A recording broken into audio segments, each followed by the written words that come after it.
전 Well, it's been 세계가 귀를 described as a 의심했습니다. little America. 미국 국방부 회의실에서 대한민국이라는 작은 나라의 이름이 폭풍 같은 논쟁을 불러일으켰기 때문입니다.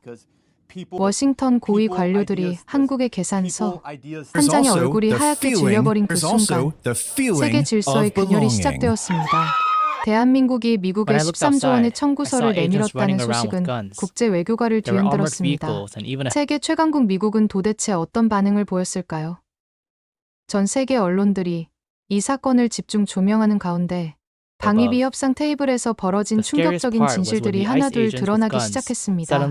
한 미국 협상관은 고백합니다. 우리는 한국을 보호한다고 착각했습니다. 하지만 실제로는 우리 군사력과 산업의 핵심이 한국에 의존하고 있었다는 충격적인 사실을 마주해야 했습니다. 미국이 손을 들게 만든 대한민국의 놀라운 역량과 그 뒤에 숨겨진 가슴 뜨거운 이야기. 지금 바로 시작합니다. 워싱턴 D.C. 국방부 지하 3층. 방위비 분담금 협상을 위한 회의실로 향하는 발걸음이 무거웠습니다. 15년차 국방부 협상관이라는 베테랑 타이틀이 오늘따라 어깨를 짓누르는 느낌이었습니다. 저는 에밀리 톰슨, 미 국방부 동아시아 안보협력국 수석협상관입니다. 지금껏 수십 개국과의 방위비 협상을 성공적으로 이끌어왔지만 최근 한국과의 협상만큼은 쉽지 않았습니다. 제 부모님은 모두 외교관 가문 출신이었습니다. 아버지는 냉전시대 소련과의 협상에 참여했고 어머니는 중동 분쟁 해결에 기여했죠. 그래서인지 저는 어릴 때부터 국제관계와 외교에 관심이 많았습니다. 하버드 대학교에서 국제정치학을 전공한 후 바로 국방부에 입사했죠. 처음에는 단순한 문서 작업을 하다가 점차 현장 협상에 투입되었고 결국 동아시아 지역 전문가로 자리매김했습니다. 한국과의 첫 만남은 10년 전이었습니다. 당시 저는 보조 협상관으로 참여했었죠. 그때만 해도 한국은 미국의 요구를 대부분 수용했습니다. 우리를 지켜주셔서 감사합니다라는 태도가 역력했었죠. 하지만 시간이 흐르면서 변화를 감지하기 시작했습니다. 한국의 목소리가 점점 커지고 그들의 주장이 더욱 논리적이고 체계적으로 변해갔습니다. 엘리베이터에서 내려 회의실로 향하는 복도에서 제 상관인 제임스 핸더슨 차관보와 마주쳤습니다. 핸더슨은 전형적인 미국 보수파 관료였습니다. 60대 중반의 그는 베트남 전쟁을 경험한 세대로 여전히 세계를 미국이 주도하는 단극 체제로 바라보고 있었죠. 에밀리, 준비됐나? 오늘은 반드시 30% 인상안을 관철시켜야 해. 핸더슨의 눈빛은 단호했습니다. 그의 회색 양복은 언제나처럼 완벽하게 다림질되어 있었고 넥타이는 보수적인 파란색이었습니다. 물론입니다만 한국 측의 반응이 예상보다 강경합니다. 그들도 나름의 자료를 준비해 온다고 하는데 핸더슨은 제 말을 자르며 웃었습니다. 자료? 뭐, 그들 나름의 변명거리겠지. 우리가 그들을 70년 넘게 지켜준 건 부인할 수 없는 사실이야. 그의 말에 고개를 끄덕였지만 마음 한구석이 불편했습니다. 지난 몇 년간 한국과의 협상 과정에서 변화를 느꼈거든요. 그들은 더 이상 과거의 수동적인 태도가 아니었습니다. 자신감에 찬 목소리, 논리적인 주장, 그리고 무엇보다 우리도 충분히 기여하고 있다는 자부심이 역력했죠.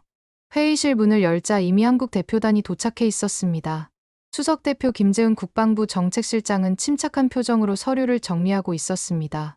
50대 초반으로 보이는 그는 MIT에서 공학 박사학위를 받고 한국 방위산업체에서 일한 경력이 있는 것으로 알고 있었습니다. 그의 옆에는 젊은 참모들이 태블릿과 자료들을 준비하고 있었죠. 그 중에는 30대 초반으로 보이는 여성 참모도 있었는데 그녀의 날카로운 눈빛이 인상적이었습니다. 안녕하세요, 김 실장님. 오늘도 힘든 하루가 될 것 같네요. 제가 영어로 인사하자 김 실장은 유창한 영어로 응답했습니다.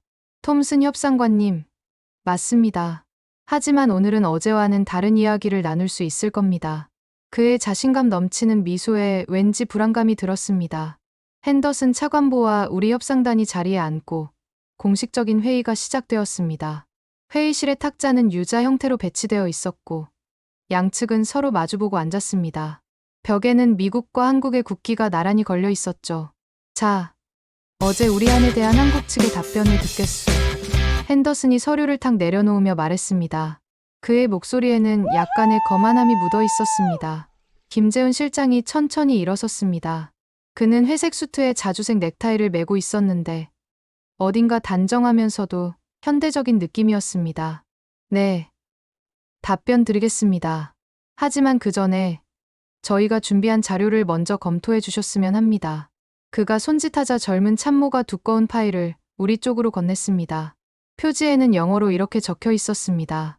주한미군 운영비 역산정 보고서 Reverse Calculation of USFK Operational Costs. 파일은 예상보다 두꺼웠습니다. 약 200페이지 정도로 보였고 정교하게 바인딩되어 있었습니다. 이것은 단순한 메모가 아니라 철저한 연구와 분석의 결과물임이 분명했습니다. 역산정이라니 무슨 뜻인가요? 제가 묻자 김재훈 실장은 차분하게 대답했습니다. 간단합니다. 지금까지 미국은 한국을 지키기 위한 비용을 계산해왔습니다. 그러나 우리는 그동안 미국이 한국에서 받아온 혜택을 계산해봤습니다. 핸더슨이 코웃음을 쳤습니다. 혜택이라고? 우리가 너희에게 안보를 제공하는 것 자체가 최대의 혜택 아닌가? 그의 목소리에는 분명한 조롱의 뉘앙스가 담겨 있었습니다. 그럼 한번 살펴보시죠. 김재훈 실장의 표정은 변함없이 차분했습니다. 그의 침착함이 오히려 더 강한 자신감으로 느껴졌습니다. 파일을 열자 놀라운 숫자들이 나열되어 있었습니다. 각 페이지마다 상세한 그래프, 표, 그리고 분석 자료가 체계적으로 정리되어 있었습니다. 첫 페이지의 요약 내용은 다음과 같았습니다. 주한미군 전력의 92%가 한국 전력망에 의존. 미군 기지 부지 시가 총액 약 18조 원.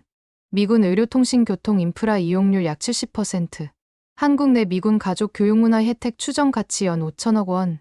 이게 다가 아닙니다. 김재훈 실장이 다음 페이지를 넘기도록 손짓했습니다. 다음 페이지에는 더 충격적인 숫자들이 있었습니다. 각 항목마다 상세한 계산 방식과 출처가 명시되어 있었습니다. 한국 기업의 미군 방산 부품 공급 비중 약 30%, 미국 반도체 산업 내 한국 기업 기여도 약 40%, 미군 첨단 장비 유지 보수를 위한 한국 기술인력 지원 가치 연 1조 원 이상, 한국의 지정학적 위치가 제공하는 정보 수집 가치 연 2조 원 추정. 회의실이 순간 조용해졌습니다. 핸더슨의 얼굴이 굳어졌고 다른 미국 협상단 멤버들도 당혹스러운 표정이었습니다. 저도 놀라움을 감추지 못했습니다. 이런 세부적인 분석은 예상하지 못했던 것입니다. 이 모든 것을 종합해서 금액으로 환산하면 지난 10년간 약 13조 원에 달합니다. 김재훈 실장이 마지막 페이지를 보여주었습니다. 그곳에는 13조 원이라는 숫자가 굵게 표시되어 있었습니다. 이건 협박인가요? 제가 말문이 막혀 물었습니다. 목소리가 약간 떨렸습니다. 김재훈 실장은 고개를 저었습니다. 그의 눈빛은 단호했지만 적대적이지는 않았습니다. 아닙니다. 이건 협박이 아니라 계산서입니다. 우리는 미국과의 동맹을 소중히 여깁니다. 다만 그 가치를 정확하게 인식하고 싶을 뿐입니다. 핸더슨이 갑자기 일어섰습니다. 그의 얼굴이 붉어졌고 눈에는 분노가 서려 있었습니다. 이게 말이 되나? 우리가 70년 동안 너희 나라를 지켜줬다. 북한의 위협으로부터. 그것만으로도 충분한 보답을 받았어야 할 일이야. 김재훈 실장은 여전히 침착했습니다. 그는 물 한 모금을 마시고 천천히 대답했습니다. 맞습니다. 미국은 우리를 도와주셨죠. 그걸 부인하는 게 아닙니다. 다만 이제는 한미 관계가 일방적인 보호-피보호 관계가 아니라 상호 후회적인 파트너십이라는 점을 말씀드리고 싶을 뿐입니다. 핸더슨은 화를 억누르지 못하고 자리를 박차고 일어났습니다. 30분 휴식하겠소. 이 자료를 검토할 시간이 필요하군. 회의가 중단되고 우리 미국 대표단은 별도의 회의실로 이동했습니다. 작은 회의실 안에서 핸더슨이 책상을 내리쳤습니다. 그의 얼굴은 여전히 붉었고 이마에 땀이 맺혀 있었습니다. 이게 웬 망할 소리야. 그들이 우리를 협박하겠다고. 13조라니. 말도 안 돼. 다른 협상단 멤버인 마이클 리즈가 조심스럽게 입을 열었습니다. 40대 초반의 마이클은 경제 분야 전문가로 항상 데이터와 사실에 기반한 접근을 중시하는 사람이었습니다. 사실 이 숫자들이 완전히 틀리지는 않은 것 같습니다. 우리도 알다시피 주한미군 운영에 한국의 인프라가 상당히 기여하고 있고 그래서 우리가 그들을 지켜주는 것과 비교가 돼. 핸더슨이 쏘아붙였습니다. 그의 목소리가 회의실을 울렸습니다. 저는 조용히 자료를 검토하면서 생각에 잠겼습니다. 사실 이 숫자들은 제가 몇 년 전부터 느끼고 있던 변화와 일치했습니다. 한국의 경제력, 기술력, 그리고 군사력은 이미 세계적인 수준에 도달해 있었습니다.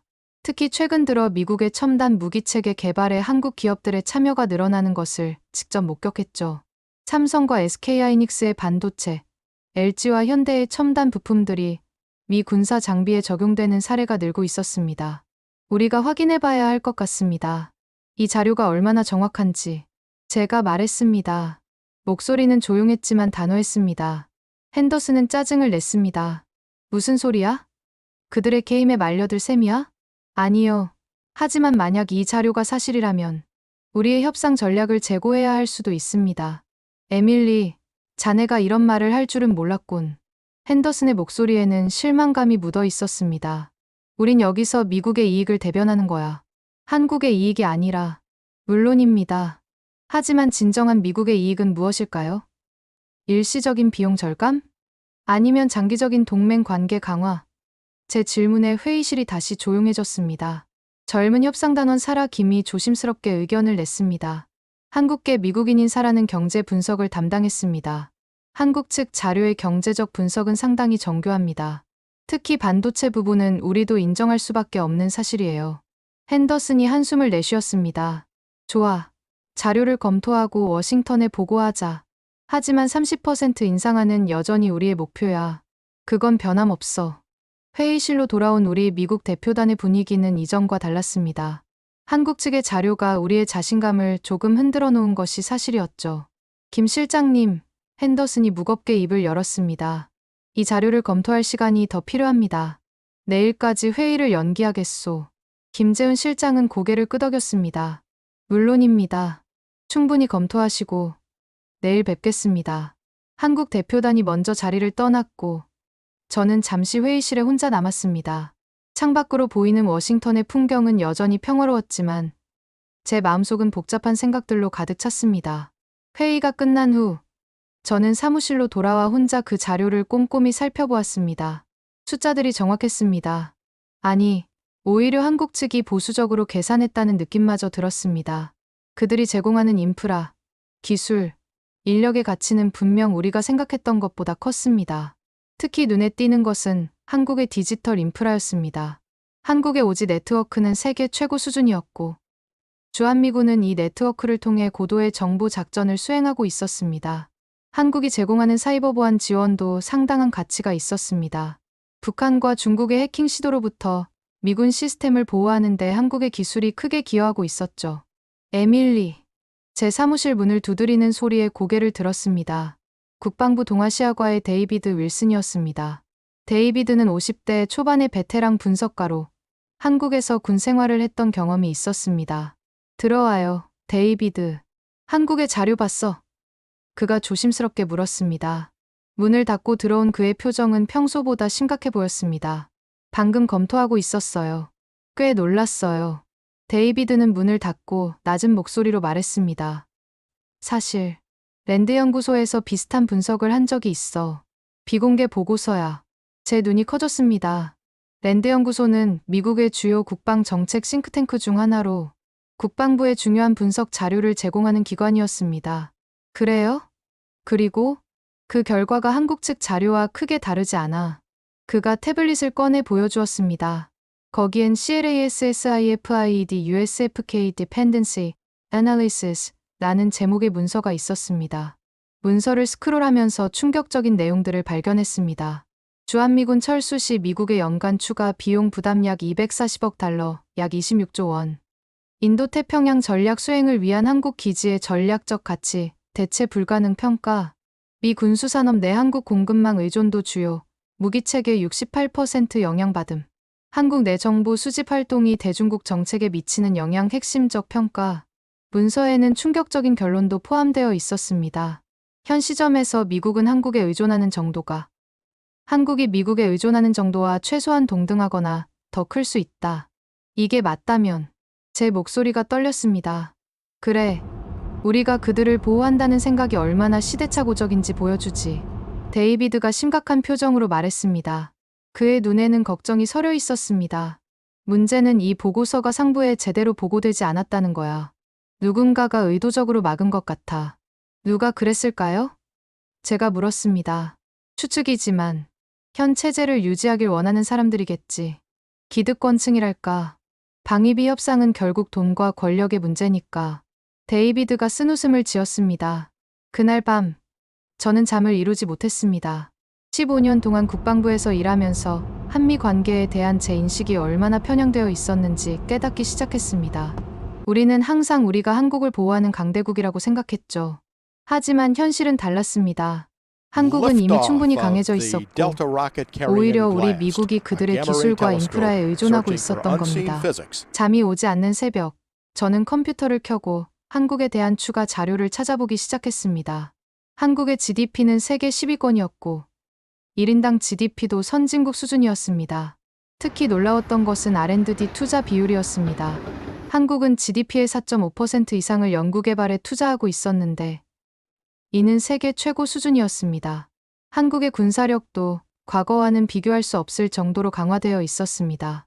세계 6위의 군사력을 보유하고 있었고 특히 해군력은 아시아에서 일본, 중국 다음으로 강했습니다. 방산 수출도 급증하고 있어서 현재 세계 8위의 방산 수출국으로 성장해 있었죠. 이런 자료들을 보면서 저는 우리가 한국을 여전히 약소국으로 대하고 있었다는 사실에 부끄러움을 느꼈습니다. 한국은 이미 세계적인 강국이었고 미국의 중요한 파트너였습니다. 그런데 우리는 여전히 그들을 보호한다는 오만한 태도를 유지하고 있었던 것입니다. 다음 날 아침, 국방부에 도착하자 분주한 분위기가 느껴졌습니다. 한국 대표단의 자료가 워싱턴 내부에 빠르게 퍼진 모양이었습니다. 로비에서 CNN 뉴스가 나오고 있었습니다. 한국이 미국에 13조 원 청구서를 제출했다는 소식이 워싱턴을 뒤흔들고 있습니다. 일부에선 이를 동맹의 균열로 해석하고 있으며 다른 한편에선 변화하는 동맹 관계의 현실이라는 분석도 나오고 있습니다. 화면에는 펜타곤 앞에서 시위하는 사람들의 모습도 보였습니다. 공정한 동맹을. 한국은 더 이상 2등 동맹이 아니다. 라는 피켓을 든 한국계 미국인들이었습니다. 엘리베이터에서 만난 동료들의 표정도 심각했습니다. 모두가 이 뉴스에 대해 이야기하고 있었습니다. 한국이 미쳤나? 우리가 없었으면 그들은 북한에 점령당했을 거야. 아니야. 시대가 변한 거지. 한국의 GDP가 이미 러시아를 넘어섰잖아. 그래도 13조라니. 너무 과한 요구 아닌가? 들었어? 백악관에서도 이 문제를 주시하고 있대. 회의실에 도착하자 핸더슨이 이미 와 있었습니다. 평소보다 더 긴장된 표정이었죠. 그의 넥타이는 어제와 달리 빨간색이었습니다. 보통 중요한 협상 때 그가 선택하는 색이었죠. 폭스뉴스와 CNN에서 벌써 이 이야기가 나오고 있어. 그가 말했습니다. 백악관에서도 관심을 보이고 있고 우리가 이걸 어떻게 처리하느냐가 중요해졌어. 어떻게 하실 건가요? 제가 물었습니다.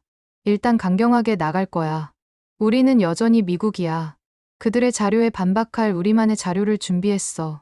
그가 건넨 파일을 보니 미국의 대한국 안보 기여도 평가라는 제목이었습니다. 하지만 내용을 훑어보니 대부분 과거의 역사적 기여에 초점이 맞춰져 있었고 현재의 상황을 제대로 반영하지 못하고 있었습니다. 한국전쟁 참전, 냉전 시기 방어, 경제 원조 등 1950년대부터 1990년대까지의 내용이 대부분이었습니다. 한국 대표단이 들어오고 회의가 다시 시작되었습니다.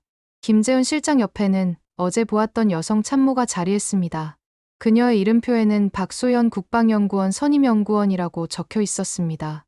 핸더슨이 먼저 발언권을 잡았습니다. 그의 목소리는 어제보다 더 강경했습니다. 어제 귀측의 자료를 검토했습니다만 많은 부분이 과장되었다고 판단됩니다. 특히 미국의 안보 우산이 한국에 제공하는 가치는 금액으로 환산할 수 없는 수준입니다.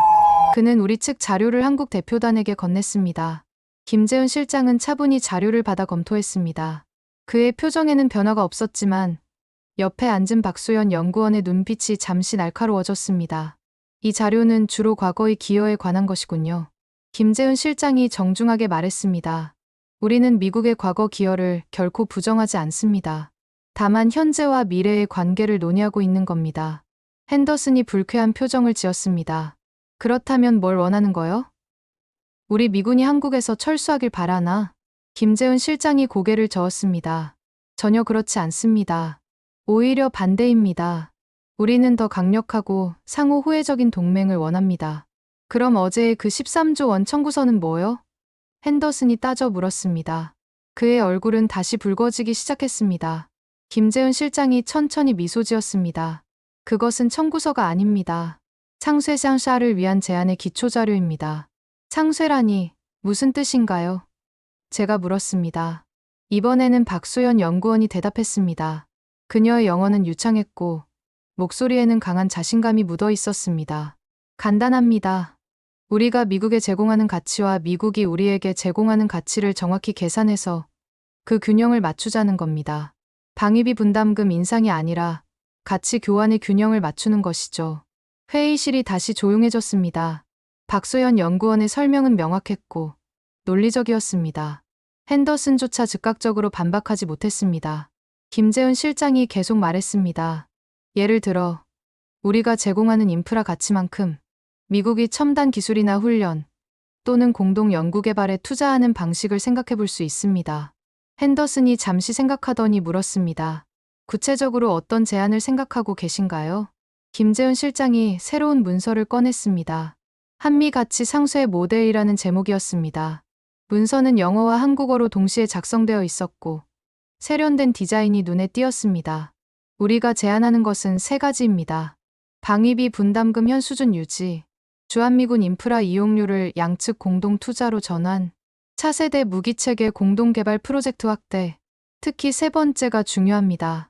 김재훈 실장이 강조했습니다. 한국의 기술력과 미국의 자본력이 결합하면 우리 모두에게 이익이 됩니다.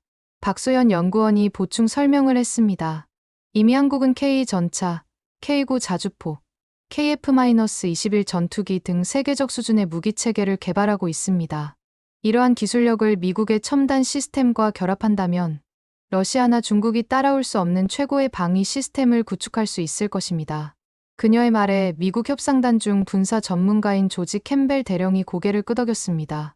그는 한국의 방산 기술에 대해 잘 알고 있었고 특히 K9 자주포의 깊은 인상을 받은 것으로 알려져 있었습니다. 핸더슨은 여전히 의심스러운 표정이었지만 완전히 반대하지는 않았습니다. 이 제안을 검토해 보겠습니다. 하지만 즉각적인 답변을 드릴 수는 없습니다. 회의가 종료되고 한국 대표단이 떠난 후 핸더슨이 저를 불렀습니다. 에밀리, 솔직히 어떻게 생각해? 사실 그들의 제안이 나쁘지 않습니다. 특히 공동개발 부분은 우리에게도 이득이 될 수 있어요. 한국의 기술력이 어느 수준인지 우리도 알고 있잖아요. 핸더슨이 깊은 한숨을 내쉬었습니다. 알았어. 워싱턴에 보고하고 지시를 기다려보자. 그날 저녁, 저는 워싱턴 중심가에 있는 한 한국 식당을 찾았습니다. 복잡한 생각을 정리할 겸 한국 문화를 조금 더 이해하고 싶었기 때문입니다. 식당은 생각보다 현대적이고 세련된 분위기였습니다. 젊은 서버들이 유창한 영어로 메뉴를 설명했고 인테리어는 전통과 현대가 절묘하게 조화를 이루고 있었습니다. 불고기와 된장찌개를 주문하고 기다리는 동안 주변을 둘러보니 놀랍게도 손님 대부분이 미국인이었습니다. 한국 음식이 이미 워싱턴에서 인기를 끌고 있다는 사실이 새삼 놀라웠습니다. 식사를 하는 동안 제 옆 테이블에서 한 미국인 가족이 대화를 나누는 소리가 들렸습니다. 아빠, 내 친구 제인이 한국 드라마에 빠졌대. 나도 한번 볼까? 왜 안 되겠니? 아빠도 넷플릭스에서 그 오징어 게임을 봤는데 정말 대단했어. 한국은 요즘 문화적으로도 세계를 선도하고 있는 것 같아. 그들의 대화를 듣고 있자니 문득 한국의 소프트 파워가 얼마나 강해졌는지 실감했습니다. K-팝, K-드라마, K-푸드. 한국 문화는 이미 세계적인 현상이 되어 있었고 이는 분명 한국의 국제적 위상을 높이는 데 기여하고 있었습니다. 식사를 마치고 계산대로 가는 길에 식당 벽에 걸린 액자가 눈에 띄었습니다. 거기에는 한글로 뭔가 적혀 있었는데 아래에 영어 번역이 있었습니다.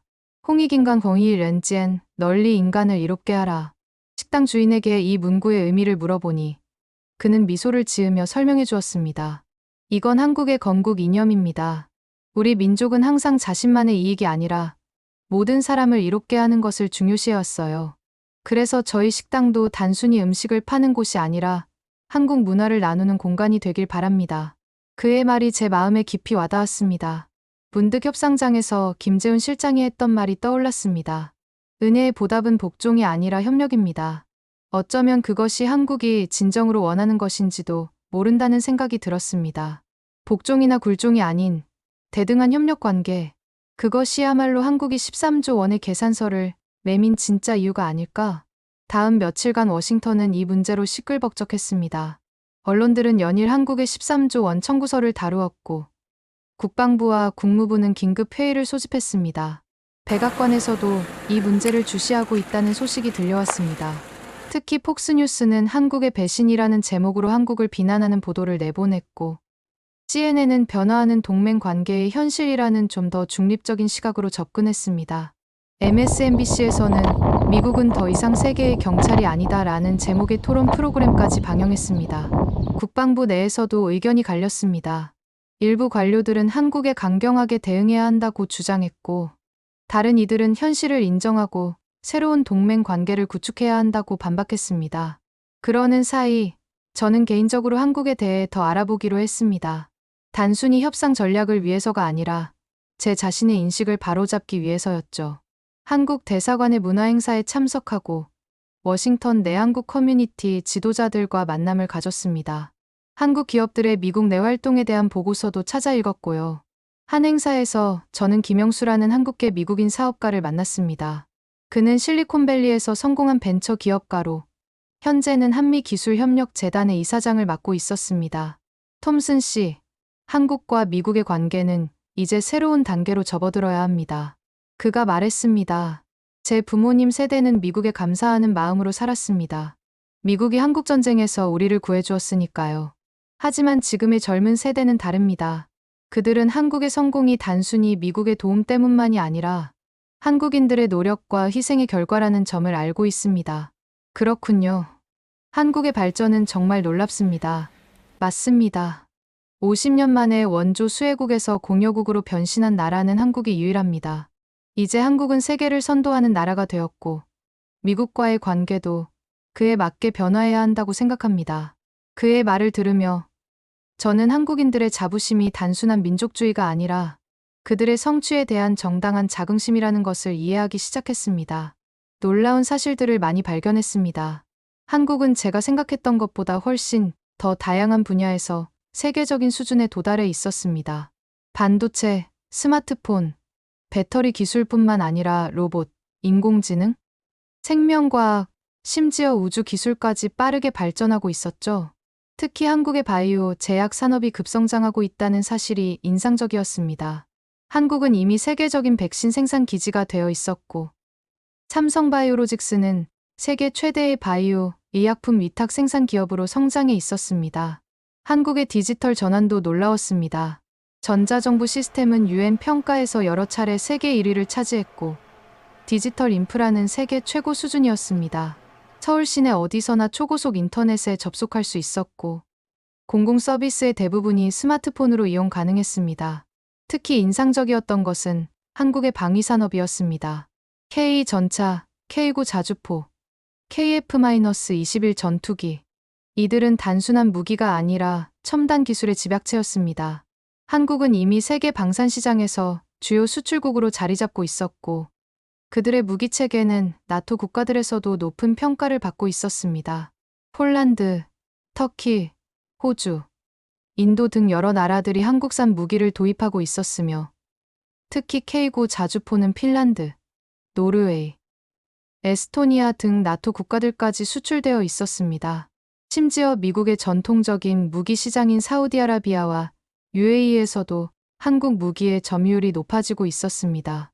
며칠 후 뉴욕타임스가 특종 기사를 냈습니다. 제목은 한국 없는 미국 산업은 가능한가? 였습니다. 기사는 미국의 주요 산업들이 얼마나 한국 기업들에 의존하고 있는지를 상세히 다루고 있었습니다. 애플 아이폰의 핵심 반도체 삼성전자, SK하이닉스, 테슬라 전기차의 배터리 LG에너지솔루션, 보잉 항공기 부품 한국 중소기업들이 다수 공급, 미 국방부 첨단 무기체계 한국 기업 부품 의존도 급증. 기사는 계속해서 충격적인 사실들을 나열했습니다. 미국 오지 네트워크 장비의 30%가 삼성전자 제품, 미국 병원에서 사용되는 의료기기의 25%가 한국산 부품 포함, 실리콘밸리 스타트업의 15%가 한국인 창업자 또는 한국계 미국인이 설립. 기사의 결론은 충격적이었습니다. 한국이 멈추면 미국도 멈춘다. 이 기사는 워싱턴 내 여론에 큰 영향을 미쳤습니다. 정책 입안자들 사이에서는 한국과의 관계를 새롭게 정립해야 한다는 목소리가 커지기 시작했습니다. 핸더슨이 제 사무실로 찾아왔습니다. 그의 Real. 표정은 며칠 전과는 사뭇 You are 달랐습니다. real. 피곤해 보였고 눈 밑에는 다크서클이 짙게 내려와 있었습니다. 백악관에서 지시가 왔어. 한국과의 협상을 계속하라고. 그들의 제안을 수용하나요? 전부는 아니지만 논의할 가치는 있다고 봐. 특히 공동개발 부분에 관심이 많으신 것 같아. 핸더슨의 태도 변화가 눈에 띄었습니다. 그는 더 이상 한국을 무시하는 태도를 보이지 않았습니다. 대신 현실적인 접근을 시도하고 있었죠. 알겠습니다. 어떤 전략으로 접근할까요? 일단은 우리도 나름의 상쇄의 모델을 제안해보자. 방위비는 소폭 인상하되 대신 공동개발과 투자를 확대하는 방향으로. 그날 저녁, 저는 대학 시절 친구인 제니퍼와 만났습니다. 그녀는 현재 백악관에서 국가안보회의 보좌관으로 일하고 있었죠. 이번 한국 협상, 백악관 분위기는 어때? 제가 물었습니다. 제니퍼는 와인을 한 모금 마시고 대답했습니다. 솔직히 꽤 심각하게 받아들이고 있어.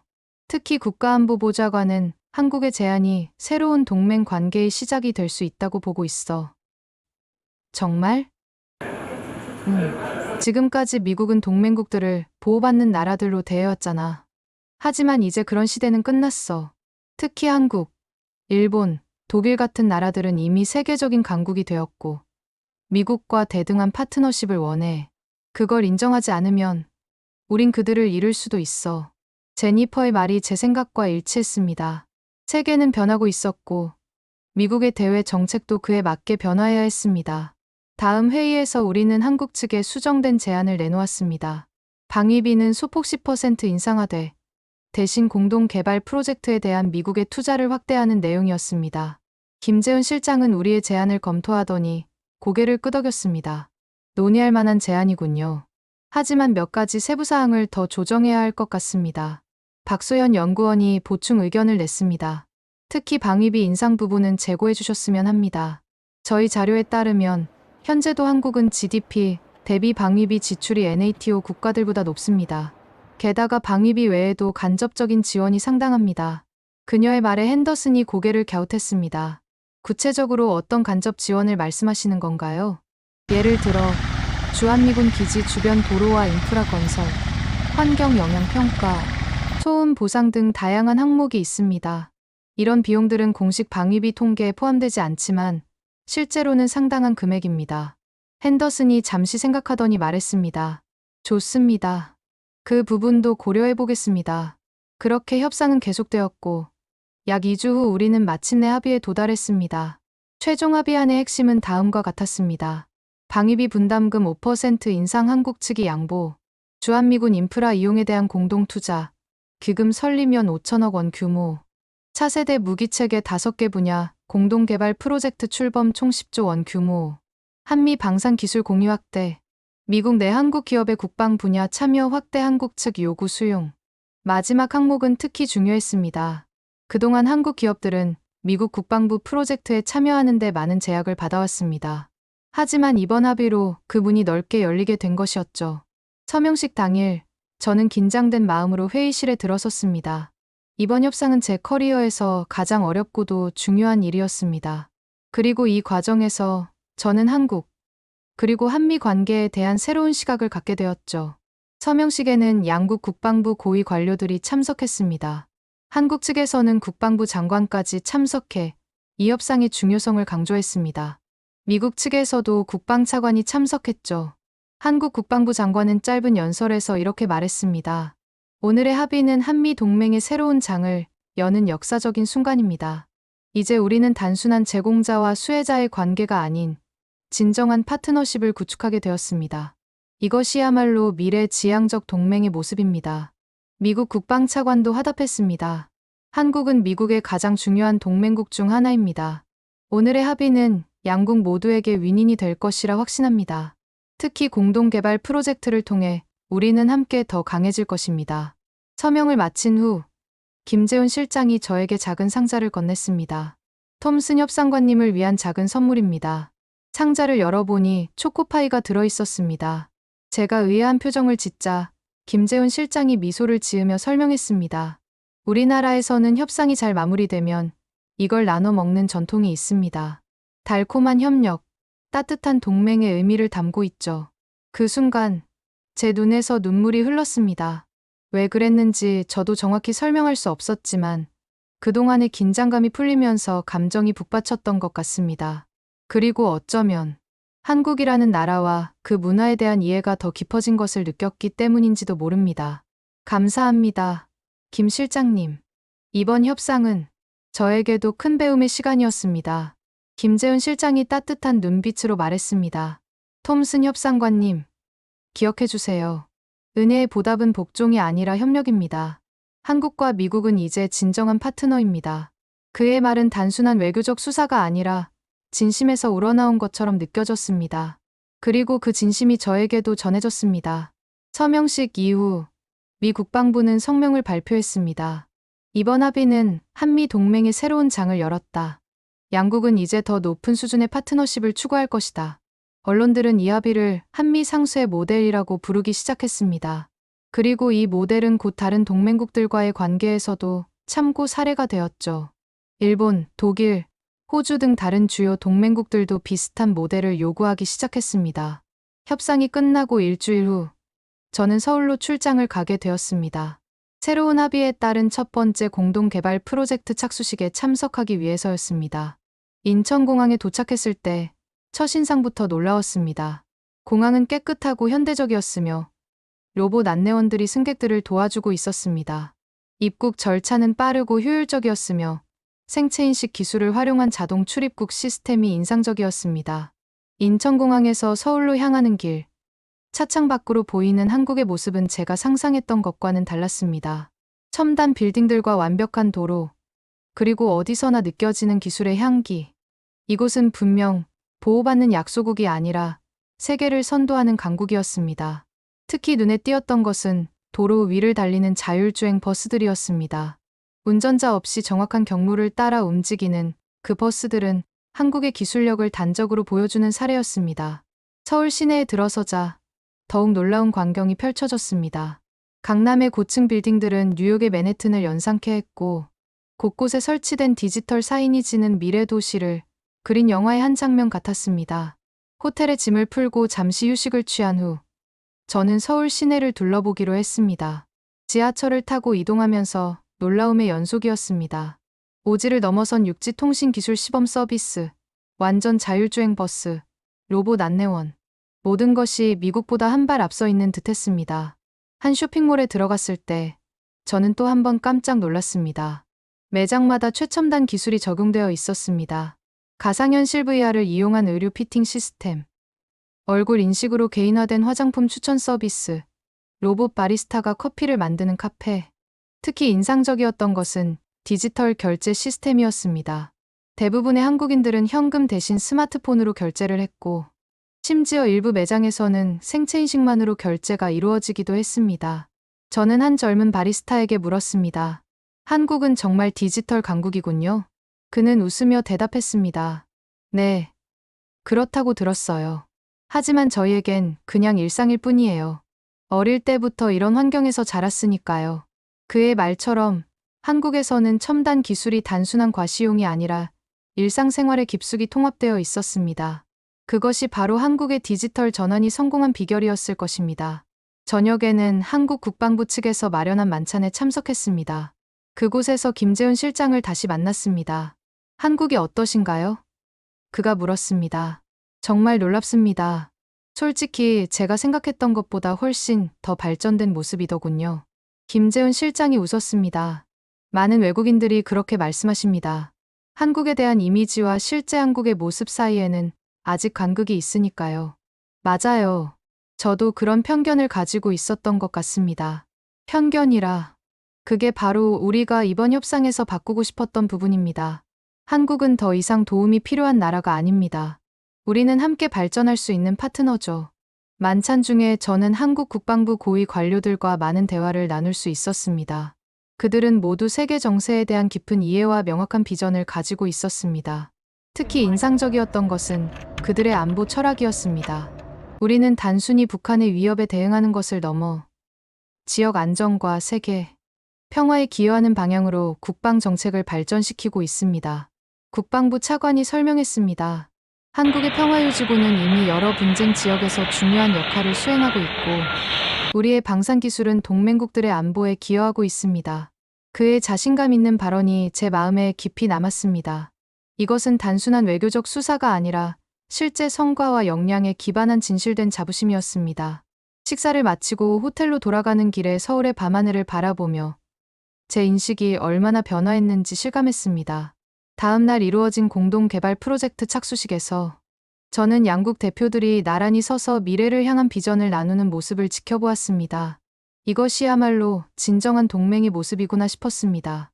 한쪽이 주도하고 다른 쪽이 따르는 관계가 아닌 서로의 강점을 인정하고 존중하는 파트너십. 미국으로 돌아가는 비행기 안에서 저는 워싱턴에 제출할 보고서의 초안을 작성했습니다. 그 첫 문장은 이렇게 시작했습니다. 한국은 더 이상 우리가 보호해야 할 약소국이 아닙니다.